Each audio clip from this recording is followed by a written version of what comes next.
ওটাকে শোকাতে পারে। আমার কি হচ্ছে এইখান থেকে বাংলাদেশের জনপ্রিয় অভিনেতা শাকিব খানের নতুন সিনেমার তাণ্ডবের টিজার প্রকাশিত হওয়ার পর থেকে শুরু হয়েছে আলোচনার ঝড়। এইবার মুখ খুললেন ওপার বাংলার জনপ্রিয় অভিনেত্রী মিমি চক্রবর্তী। টিজারটি দেখার পর মিমি চক্রবর্তী বলেন, এটা কোনো সিনেমা হলো শুধু গর্জন আর ধ্বংস, সিনেমার আসল সৌন্দর্য কোথায়? মিমি চক্রবর্তী আরো বলেন যে একটা ভালো সিনেমার জন্য দরকার ভালো গল্প, আবেগ, অভিনয়। শুধু মারামারি দিয়ে দর্শকদের ধরে রাখা যায় না।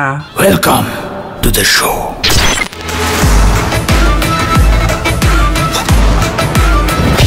মিমি চক্রবর্তীর এমন মন্তব্য সাকিব ভক্তরা রেগে মেগে আগুন হয়ে গেছে। তারা বলতেছে তাণ্ডব মানে সাকিব খানের রাজত্ব, এই সিনেমা সুপারহিট হবেই। সো দর্শক, টিজারটি আপনাদের কেমন লেগেছে ব্যক্তিগত মতামতটি জানিয়ে দিবেন আমার কমেন্ট বক্সে। সো দর্শক, আজকের এই ভিডিওটি এই পর্যন্ত। যদি ভিডিওটি ভালো লাগে থাকে তাহলে ভিডিওতে একটা লাইক, একটা কমেন্ট আর অবশ্যই চ্যানেলটি সাবস্ক্রাইব করে রাখবেন।